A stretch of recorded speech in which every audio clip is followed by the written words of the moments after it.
The date is June 6, 1944. St. Margaux, Normandy, France. Paratrooper Staff Sergeant Harrison Summers from the 502nd Parachute Infantry Regiment bursts through the hedgerow, his M1 carbine pressed tight against his chest. He has just touched down about 2 miles away from his intended drop zone in the dim hours before dawn on D-Day. All around him, the sharp reports of German Mauser rifles ring out across the Norman landscape. He has to act quickly, link up with his comrades, and carry out his assignment. But there is this nagging issue that has been troubling American airborne troops ever since their initial combat drops in North Africa about 18 months before. It is a problem that has already claimed the lives of dozens of paratroopers before they even had a chance to pull the trigger. Summers' carbine is still in one piece, but he counts himself among the fortunate ones. Scattered across the drop zones in Normandy that very morning, more than 380 paratroopers hit the ground with rifle stocks that are cracked, warped, or totally demolished. The wooden parts of their M1 carbines splinter upon landing, making their main weapons completely useless. Some troops end up tangled in trees, where their carbines swing wildly and smash into branches. Others face rough touchdowns in the pitch black, with their firearms absorbing the full brunt of collisions against stone barriers, roadways, and farming tools. The numbers paint a grim picture. During the 82nd and 101st Airborne Division's operations on D-Day, roughly 23% of all M1 carbines toted by paratroopers got damage in the jump. That means almost 1 in every 4 weapons became unusable before anyone even took a shot at the opposition. What these soldiers have no idea about as they push through the thick hedges of France is that a fix for their trouble is already out there, back in the United States. It is a solution so straightforward and so glaringly evident that the Army's ordnance experts have been dismissing it for 2 full years as ridiculous, unworkable, and a pointless drain on supplies. They have no clue that a single determined engineer who lacks any background in the military has been waging a behind-the-scenes battle against red tape to protect their well-being. And they definitely do not realize that his seemingly outlandish alteration will one day become a regular feature on one of America's most legendary guns. The EM-1 carbine comes into use in 1942 as a groundbreaking idea crafted by Winchester engineer David Marshall Williams. This light semi-automatic rifle tips the scales at just 5.2 pounds, which is only half as heavy as the usual EM-1 Garand. It shoots a 30 caliber round from a 15-round removable magazine. The gun is meant for officers, drivers of vehicles, gunners in artillery, and backup personnel who require something better than a sidearm, but not as bulky as a full-sized battle rifle. The carbine catches on right away with American troops. By the start of 1943, output hits 150,000 pieces each month from various makers. Its mild kick, small footprint, and quick firing rate make it perfect for fights in tight spots. Paratroopers especially like the carbine because it handles so well in the cramped spaces inside planes and proves deadly in the close-in battles amid Europe's hedgerows.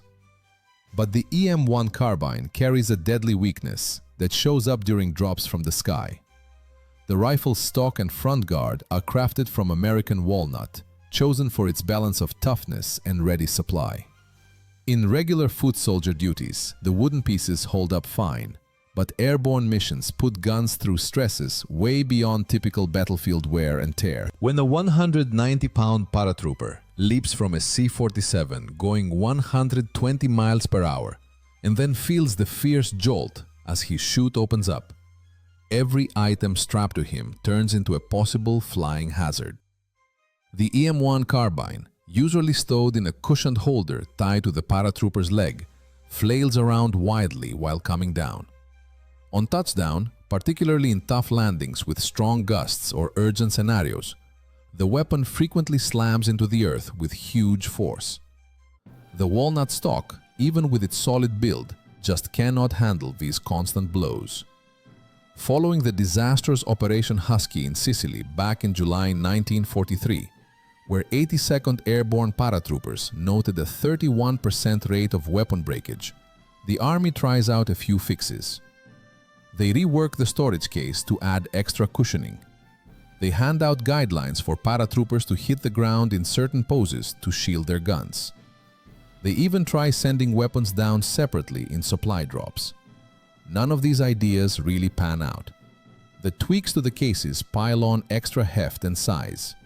Controlling landing styles turns out to be hopeless during real jumps, especially at night and in blustery conditions. Dropping gear apart leads to rifles being strewn all over the landing areas, which leaves troops vulnerable as they hunt for their firearms. By October 1943, things hit a breaking point. The 101st Airborne Division, gearing up for the eventual push into France, reports that close to 40% of their EM-1 carbines need new stocks or big fixes after practice drops. The division's leader, Major General Maxwell Taylor, sends a personal note to the ordnance folks, labeling the mess as intolerable and possibly disastrous for real fights. The Army's specialists stick to their guns. The EM-1 carbine's wooden stock is the top choice available. Switching to any other material would tack on too much weight, expense, or hassle in making them.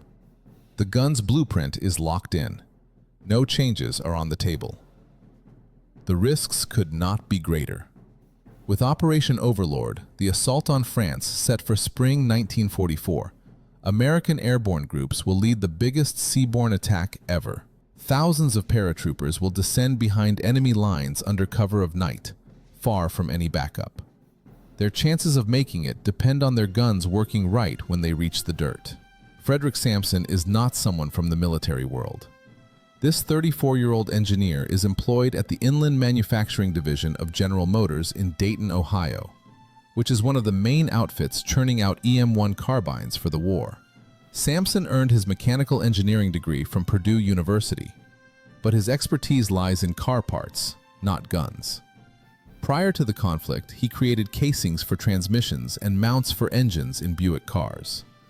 When Inland shifts to war work in 1942, Sampson gets put on the carbine assembly line. His role covers checking quality and suggesting small tweaks to speed up the process. It is not flashy stuff, like measuring fits, spotting slowdowns, and proposing tiny changes to shave seconds off build times. But Sampson spots something that really gets under his skin. Each week, Inland sends out thousands of EM-1 carbines to Army storage sites. And each week, those sites send back hundreds of guns with wrecked stocks needing fixes or swaps. The returns from airborne teams are especially troubling. Sampson notices the trend in the records: shattered stocks, split handguards, broken front sections, always failing in the same spots, always from the same groups. In November 1943, Sampson goes through the follow-up reports from Sicily and Italy. He sees the loss numbers. He reads stories of paratroopers touching down in hostile areas with broken guns, having to battle with handguns or take in German rifles. It all clicks for him. The spark of inspiration hits while Sampson is tackling a completely unrelated issue. He is looking over a faulty carbine receiver that came from the forging shop with bad heat processing. The metal has off properties, too fragile in places, too yielding in others. As he examines the defective piece, Sampson ponders the wooden stocks cracking on hits. Wood is natural and uneven. Each bit has unique grain lines, varying thicknesses, different soft spots. Even prime walnut differs in durability. But metal? Metal can be tailored precisely. Metal can be shaped in ways wood never could. Metal can be tempered for exact traits. Metal can soak up and spread out crash forces unlike anything wood can do. Sampson doodles his concept during a lunch hour on December 3rd, 1943. Rather than a solid wooden stock, what if the carbine featured a collapsible metal one, a framework of tubular steel that could fold up for tight packing and then stretch out for shooting? Paratroopers could tote the gun with the stock tucked in, keeping it safe during the drop. Once on the ground, they could pull it out in moments. The notion is not totally fresh. German paratroopers used the FG-42 rifle with a folding stock, but that is a niche gun made in very small batches. Samson's approach is unique. Alter the current M1 carbine with an easy swap part that fits existing production lines. He brings his drawing to his boss, production head Robert Hayes, the following day. Hayes looks over the sketch for maybe 30 seconds before sliding it back. "Fred, we build what the Army requests. We do not overhaul weapons. But the failure rates are the Army's headache, not ours. We are hitting our output goals. That is our focus." Samson does not back down. He knows details Hayes does not. He has been exchanging letters with his younger sibling, Lieutenant James Samson, who leads a platoon in the 17th Airborne Division, training at Camp McCall in North Carolina. James' messages paint a vivid picture of the gun troubles. Actual troops, actual issues, actual outcomes. Samson kicks off his off-the-books effort in January 1944. Using leftover bits from the plant floor, he begins crafting a model in his home workshop after hours. He has no green light, no funding, no backing. Just his know-how in engineering, simple tools for working metal, and a firm belief that he is onto something. The initial hurdle is the pivot setup. The stock must fold snugly against the gun for transport, but snap out and hold steady for aiming. Any looseness or shake would ruin precision. Samson tries different setups, checking each by fixing it in a clamp and whacking it with a mallet. Most give out right away. After 3 weeks and 17 dud models, Samson comes up with an answer. A turning ring with spring-pushed ball locks. The stock pipe glides through the ring, which attaches to the back of the carbine body. Balls held by springs snap into grooves cut into the pipe at 2 spots, for folded and for extended. The setup is straightforward, dependable, and relies on standard making methods. The stock body brings another puzzle. It has to be tough enough for blows, light enough to avoid adding much mass, and comfy enough for steady shooting. Samson picks seamless steel pipe 0.75 inches across with 0.05-inch walls. He cuts an adjustable butt plate from aluminum sheet and fixes it with a basic pin system. By February 12, 1944, Samson has a working model. He sneaks a carbine from the factory's firing range after closing time and fits his folding stock. The gun looks wildly unlike the regular M1 carbine. The bare-bones metal structure appears delicate next to the chunky walnut stock. But Samson understands that looks can fool you. The debut trial happens in his yard on a chilly Saturday morning. Samson puts up a mark at 50 yards and shoots the altered carbine from different stances.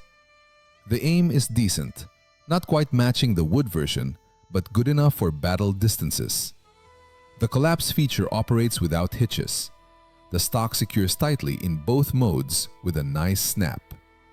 Then the true check comes. Samson tucks the stock, slips the carbine into a padded holder just like the ones paratroopers use, and heads to a nearby gravel pit. He climbs a 15-foot cliff edge, about the height of a paratrooper's final drop, and hurls the cased gun down hard. He does this 7 times, changing the drop angle and power each go. Every time he picks it up, pulls out the stock, and shoots a test round. The carbine runs like a charm. No breaks, no twists, no glitches.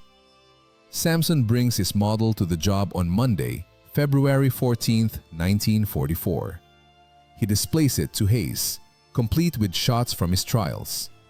Hayes' response is swift and expected. "That is completely against the rules, Fred. You changed government gear without permission. You might face charges. But it functions. Check the trial outcomes. I do not care if it zooms to Berlin, and takes out Hitler itself. You cannot alter military arms without clearance from ordnance. Dismantle that contraption and act like it never happened. But Samson cannot let it go. He just cannot. His brother's outfit is due to head to England in March for last prep before the big landing. James and thousands of others will parachute into France with guns that stand a 1 in 4 shot of shattering on impact. Samson duplicates his blueprint sketches and drafts a full tech pitch. Then he takes a step that could wreck his job. He posts the bundle straight to the Ordnance Office in Washington, skipping his firm's bosses altogether. The reply comes 3 weeks on. On March 8, 1944, Samson gets a curt note from Major Thomas Randolph, head of the Small Arms Innovation Section. The message appreciates his intriguing input, but states that the M1 carbine's layout has been deeply reviewed by seasoned military pros and is deemed the best for its role. No alterations are under review now. In short, turned down. Samson will not take no for an answer. He replies, attaching statements from his brother's group, images of smashed carbine stocks, and precise math showing his folding stock could cut gun breakage by around 85%. He forwards copies to every ordnance branch he can locate addresses for. Most brush him off, but one official does not. Lieutenant Colonel Rene Studler, a lifelong ordnance man based at Aberdeen Proving Ground in Maryland, gets Samson's third message in April 1944. Studler is known as a forward thinker. He pushed for the M1 Garand over the Springfield in the 1930s, battled for the Bazooka tank buster, and always advocates for real-world upgrades over office sluggishness. When he scans Samson's pitch, it strikes a chord. Studler directs Samson to ship the model to Aberdeen for formal checks. This sparks a quick snag. Samson made the model with loaned government stuff. He admits this to Studler over the phone. Studler's answer is straight to the point. Make me another. Use your own supplies. I will sort the forms. The follow-up model reaches Aberdeen on April 28, 1944. Studler's crew puts it through the ringer. They toss it from up to 20 feet high. They bash it with mallets. They blast thousands of shots through it. They pull it through dirt, grip, and streams. They chill it, roast it, and dunk it.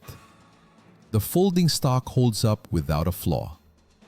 On May 15, 1944, Studler sets up a gathering at Ordnance Headquarters in Washington. He asks Samson to show his creation to a group of top officers and non-military engineers. Samson takes a couple days away from work and rides the train to Washington, toting his model in a worn-out bag. The meeting space in the munitions facility is full of doubters. Major Randolph, who shot down Samson's first idea, plants himself right up front with folded arms. Around the big table sit colonels, lieutenant colonels, and engineers from Springfield Armory and other suppliers. These guys boast decades of joint expertise in gun crafting. They built the EM1 carbine. They okayed its specs. They sealed its design for bulk output. And now this car parts guy from Ohio is claiming they messed up. Samson places his model on the table and kicks off his talk. He lays out the trouble: 23% gun breakage in airborne missions. He displays photos of wrecked stocks from Sicily and Italy. He shares accounts from paratroopers. He shows how the fold works, stretching and tucking the stock with ease. Then he rolls out the Aberdeen test info. The figures are hard to argue with. In simulated parachute drop trials, the wood stock breaks 37% of the time. The metal folding stock breaks 0%. Not a single time in 200 tries. Major Randolph cuts in. Mr. Sampson, your setup brings in extra parts. It creates new spots for trouble. The fold system might give out in a fight. The pipe stock could warp. The ball locks could quit. You are adding several fresh ways for the gun to go wrong. The trials show your trials are not enough. You have done what? A couple hundred drops. We are cranking out 150,000 carbines monthly. Any tweak has to be rock solid for millions of pieces. Another expert, Harold Simpson from Springfield Armory, chimes in. There is the making side too. We have 12 outfits building carbines. Your change would need new tools, fresh machines, staff training over.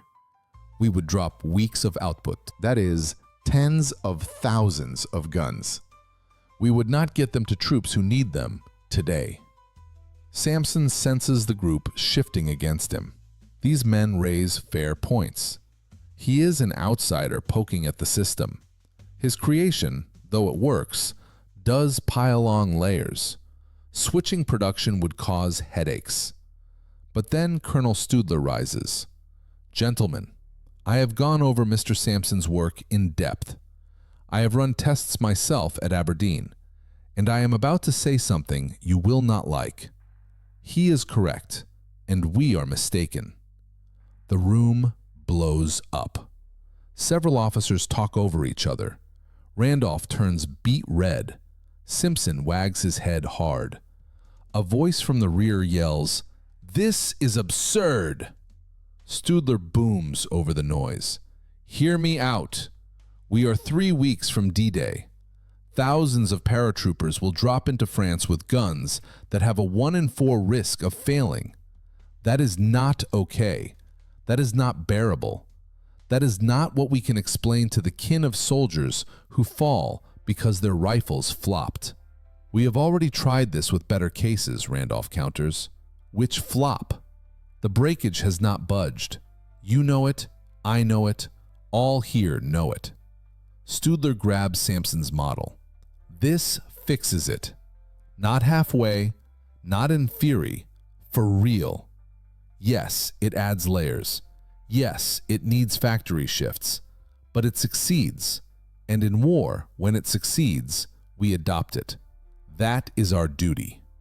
The room quiets down. Studler goes on, softer now. I am not saying swap every carbine stock out there. I am saying make folding stocks as extra gear for airborne teams. Troops who stay on the ground keep wood. Jumpers get folders. We build it as a standalone piece for field swaps. This middle ground flips the math. No huge overhauls, no halts to regular runs, just one extra type for special roles.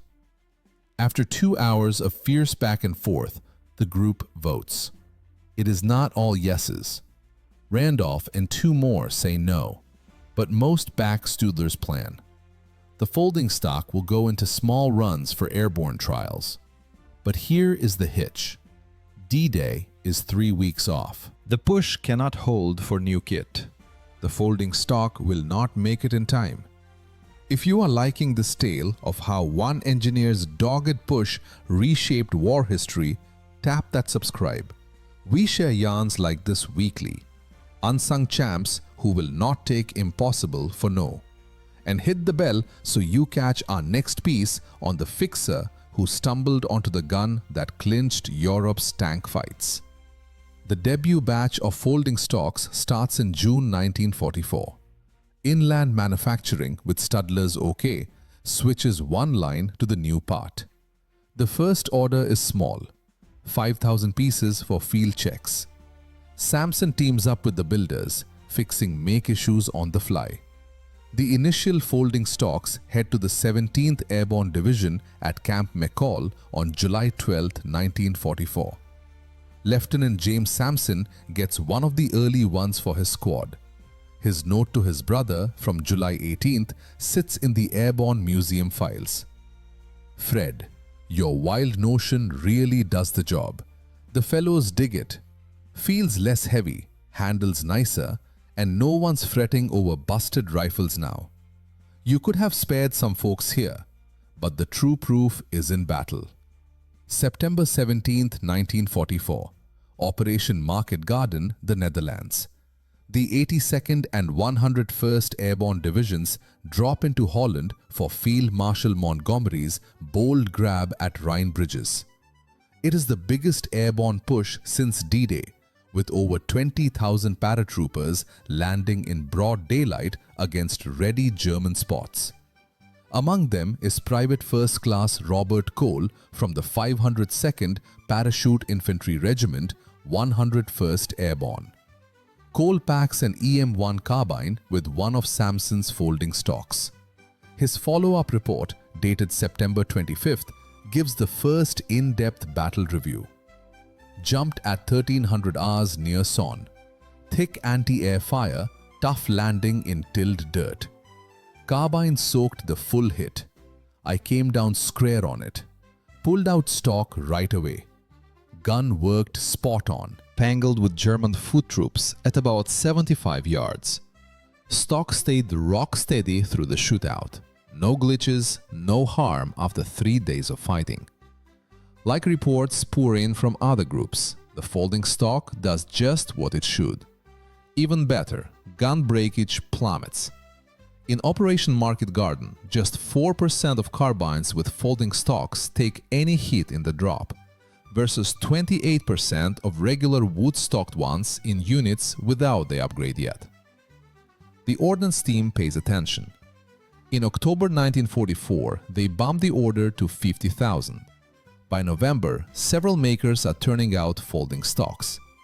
By December, the setup is official as the stock carbine folding M1A1. But the folding stock's perks go past toughness. Troops soon find battle edges no one saw coming. The small size when folded makes the carbine great for tank riders, especially commanders in tight hatches. Scouts and spotters like how it carries without drawing eyes. And in city scraps, the folding stock lets soldiers shoot from spots a longer wood version could not reach. In December 1944, amid the Battle of the Bulge, these pluses turn vital. Staff Sergeant Paul Miller from the 101st Airborne, holding Bastogne, notes clashing with German troops from a wrecked structure. The folding stock allowed me to fire through a 12-inch window gap. A standard carbine would have been no good. I figure I dropped 6 Germans from there before they pushed me back. The view from the German side uncovers how unsettling the weapon could be. Following the war's end, seized German papers and questioning of Wehrmacht troops offer intriguing details. A document from the 2nd Panzer Division, put together in January 1945, talks about run-ins with American paratroopers. Enemy airborne soldiers are now armed with a fresh type of their carbine rifle. The gun comes with a metal stock that folds, letting them carry it in a tight package. Our spies indicate this tweak was made on purpose for drop missions. The firearm seems very useful in fights up close and in city settings. Troops say that American jumpers can get this gun ready and shooting with amazing quickness. One German Fallschirmjäger officer, Captain Klaus Uber from the 6th Fallschirmjäger Regiment, taken prisoner in March 1945, puts it bluntly in his review. The American carbine with the folding stock beats our FG-42 in dependability and simple handling. If we had owned a gun like that in big enough amounts, our own airborne efforts would have turned out much stronger. The fight reports pile up in huge numbers by the beginning of 1945. Reviews of after-action accounts from January all the way to March 1945 reveal that groups outfitted with the folding stock carbines suffer 89% fewer gun breakdowns during drop operations than those with regular stocks. In fights on the ground, the folding stock displays no drop in precision or trustworthiness next to the wooden one. And in a few areas, especially city battles, it does noticeably better. The numbers on enemy takedowns stand out the most in short-range clashes, fights under 50 yards. Troops with folding stock carbines rack up 23% more opponent eliminations per clash than those carrying standard carbines. This does not come from the gun being deadlier. It shoots the exact same rounds, but the tight design lets fighters get the weapon up quicker and move better in cramped areas. Counting lives spared is trickier to pin down exactly, but experts in military matters come up with fair guesses. If breakage rates had stayed at 23% through the big airborne pushes from D-Day right to the war's close, roughly 3,400 more paratroopers would have touched down in battle zones with primary guns that did not work. Past casualty records show that jumpers lacking working rifles stood 3.7 times greater odds of getting killed or taken prisoner in the opening hour after hitting ground. Working from those stats, experts figure the folding stock stopped between 800 and 1,200 American battle deaths by April 1945, making hits full speed. More than 140,000 folding stocks come off the lines. The layout gets the go-ahead for every airborne group and starts going out to tank riders, military cops, and other special outfits. Plans go in for another 500,000 pieces to back the intended push into Japan. Then in August 1945, the fighting stops. Japan gives up. The giant making orders get scrapped, but the EM-1A1 carbine with its folding stock has shown its worth without question. It stays in use with airborne teams through the years after the war. The EM-1A1 carbine gets heavy action in Korea. From 1950 to 1953, American paratroopers leaping into icy peaks and flooded rice fields towed Samson's folding stock setup. The gun holds up perfectly in weather from 30 degrees below zero winters to sticky summer rains. Making starts again with another 150,000 folding stocks turned out during the Korean fight. In Vietnam, the EM-1A1 keeps serving with special ops teams and South Vietnamese jump units deep into the 1960s, even while the EM-16 rifle takes over as the main American foot soldier weapon. Advisors in special troops like the carbine's solid performance and how the folding stock packs small for thick jungle work. The overall making counts show how successful the setup proved. Between 1944 and 1973, when the EM-1 carbine at last leaves U.S. military duty, around 620,000 folding stocks get produced. The layout gets shared with many overseas forces. Tweaked types show up on carbines handled by French, Italian, South Korean, and loads of other militaries around the globe. Today's military small arms still carry echoes of Samson's fresh thinking. The idea of a stock that folds or slides in for small carry and special tasks is commonplace now. The EM-4 carbine, the current go-to weapon for US troops, has a sliding stock that does the same job Samson's setup tackled back in 1944. The IK-47 and its copies come with folding stock choices. Almost every modern military rifle offers a small version with a folding or collapsing stock.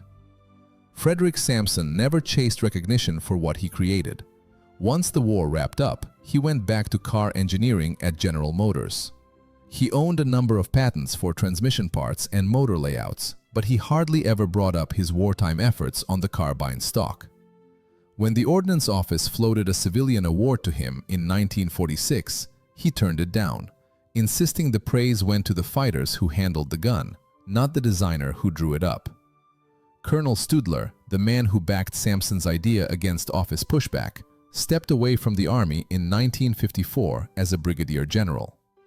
In his writings released in 1962, he noted, "The folding carbine stock showed me that smart concepts can pop up from any place.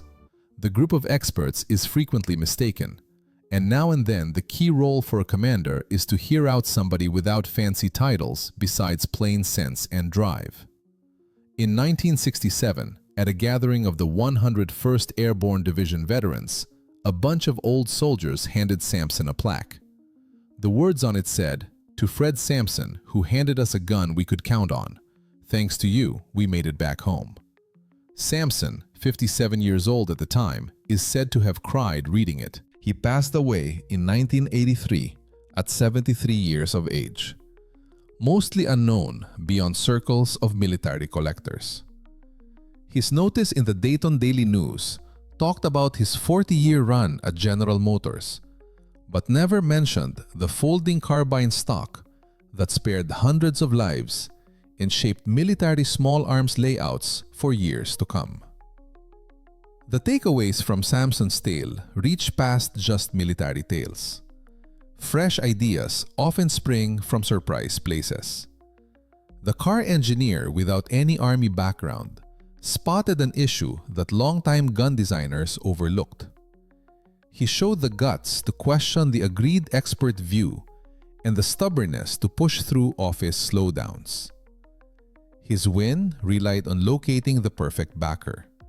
Without Colonel Studler's readiness to go against his own group, Sampson's setup would have faded away in some drawer. Guiding others at times means going over the heads of the specialists and gambling on an outsider's thought. The account also highlights the price of office resistance to fresh ways.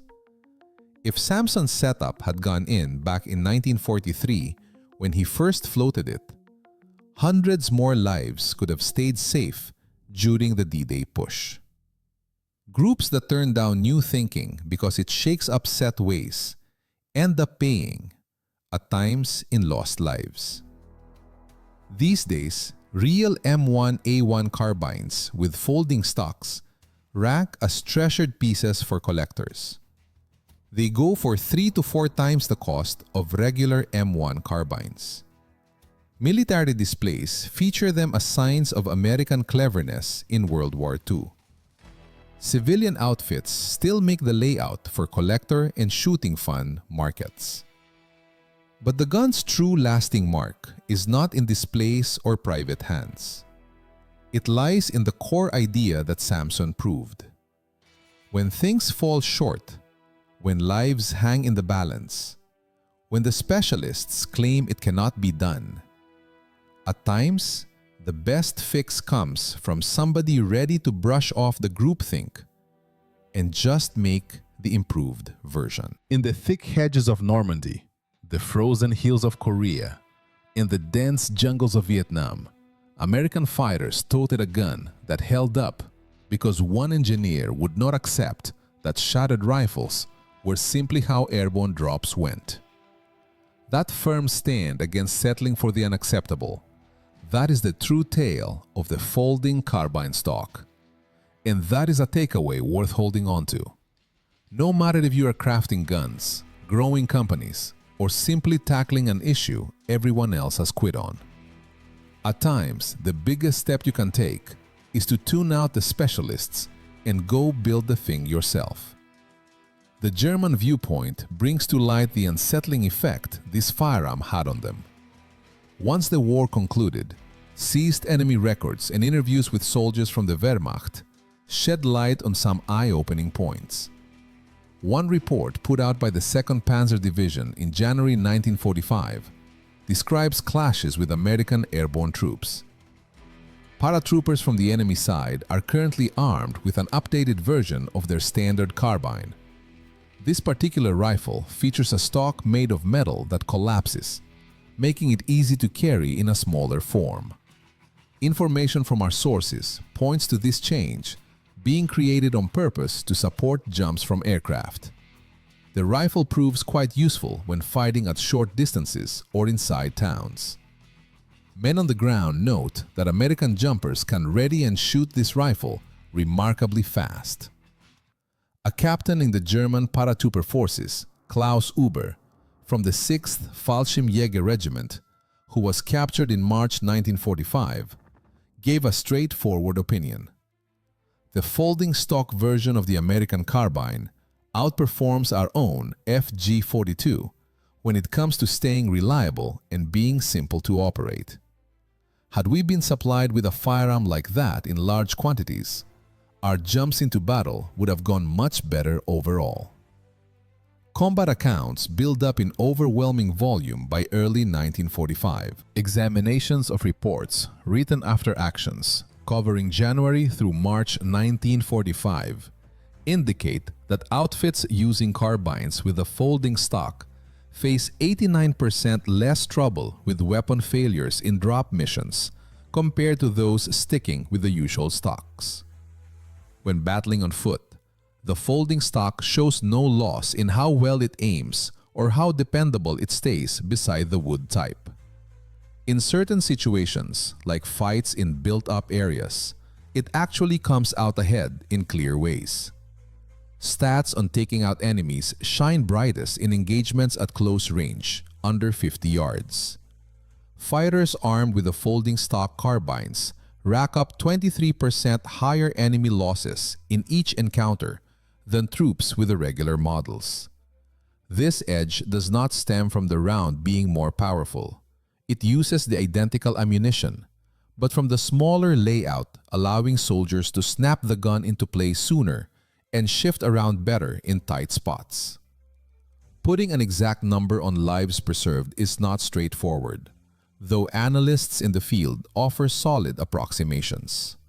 Had failure rates held steady at 23% across the major drop operations from D-Day until the war wrapped up, about 3,400 extra paratroopers would have hit combat areas with main weapons that no longer worked. Records on losses from the past reveal that jumpers missing operational rifles faced 3.7 times higher chances of death or capture within the first hour on the ground. Drawing from these numbers, those studying the matter conclude that the folding stock kept anywhere from 800 to 1,200 American lives from being lost in fights. By April 1945, output ramps up to maximum levels. Well over 140,000 folding stocks roll out from the factories. The pattern earns full approval for all jump units and begins distribution to tank operators, armed guards, and various niche groups. Requests come in for 500,000 more to prepare for the expected landing in Japan. Then, come August 1945, the war comes to an end. Japan surrenders. Those enormous production plans get called off. Yet the EM-1A1 carbine equipped with a folding stock has established its value without any doubt. It continues serving with jump teams well into the time after the war. The EM-1A1 carbine finds heavy use during the Korean conflict. Between 1950 and 1953, American paratroopers dropping into frosty ridges and soggy rice fields rely on Samson's folding stock creation. The rifle stands up without issue across extremes, from winters dipping to 30 degrees below zero to hot, wet summer downpours. Manufacturing picks back up, turning out an additional 150,000 folding stocks over the course of that war. Heading into Vietnam, the EM-1A1 stays active among elite teams and airborne forces from South Vietnam through much of the 1960s, even as the EM-16 starts becoming the primary rifle for U.S. ground troops. Guides and specialized soldiers value how trustworthy the carbine remains and how the folding stock keeps things compact when moving through thick vegetation. The full tally of units made underscores the triumph of this approach. From 1944 through 1973, the point when the EM-1 carbine finally retires from American service, roughly 620,000 folding stocks see production. The blueprint gets shared with a range of allied nations. Variations turn up on carbines operated by forces in France, Italy, South Korea, and countless others across the world. Current small arms for armed forces continue to show traces of what Samson brought forward. Having a stock that folds or telescopes for easy carrying in unique roles has become routine. The M4 carbine, today's mainstay for American fighters, includes a stock that adjusts in length to fulfill the exact needs Samson's work met in 1944. Copies of the IK-47 often feature folding stocks. Pretty much all contemporary service rifles include a shorter option with some form of folding or sliding stock. Frederick Sampson never went looking for a spotlight over his creation. When the fighting stopped, he headed back to his work in automotive design at General Motors. He secured multiple patents related to parts for transmissions and engine setups, though he seldom spoke about what he did on the carbine stock during the war years. In 1946, when the ordnance team suggested giving him a special civilian honor, he said no, making clear that any recognition should go to the troops who carried and used the rifle, rather than the person who sketched it out. Colonel Studler, the officer who stood up for Sampson's concept amid all the resistance from the office, left the army in 1954, holding the rank of brigadier general. In the book of his recollections released in 1962, he remarked that the folding stock for the carbine showed him how valuable ideas could emerge from anywhere at all. Too often, the agreed-upon view from the specialists turns out wrong, and every so often, the most vital task for someone in charge is to pay attention to a voice lacking official standing, armed only with good judgment and sheer persistence. Back in 1967, during a get-together for veterans of the 101st Airborne Division, several former soldiers gave Sampson a commemorative board. It carried the words, "To Fred Sampson, the man who provided us with a rifle we could rely on. Because of your efforts, we returned home." Sampson, 57 at that point, is remembered as having tears in his eyes while reading those lines. He left this world in 1983, aged 73, known mostly just within groups of those who collect military items. The write-up about his passing in the Dayton Daily News highlighted his 4-decade tenure at General Motors, yet made no reference to the folding stock for the carbine that preserved hundreds of lives and shaped how small arms for soldiers would evolve over decades. What Sampson achieved carries meaning far outside the realm of war stories. New approaches frequently arrive from places no one expects. An engineer focused on cars, with zero background in service matters, picked up on a flaw that escaped notice from experts long immersed in firearm creation. He displayed the bravery needed to push back against the widely accepted opinion from those experts and the resolve to battle through layers of red tape. His breakthrough hinged on securing the ideal supporter. Had Colonel Studler not been prepared to stand against the views inside his own department, the idea from Sampson would have ended up forgotten in some archive. Guiding people effectively can involve setting aside the usual authorities and betting on a notion from someone outside the circle. This account further shows what happens when offices stand firm against shifts. Had the concept from Sampson gone forward in 1943, right when he initially brought it up, many more lives likely would have stayed intact through the landings on D-Day. Entities that push away fresh thinking simply because it disrupts familiar routines end up facing consequences, which at times come in the form of people lost. Nowadays, genuine M1A1 carbines sporting the folding stocks stand as highly valued items among those who collect. They fetch prices 3 to 4 times higher than ordinary M1 carbines.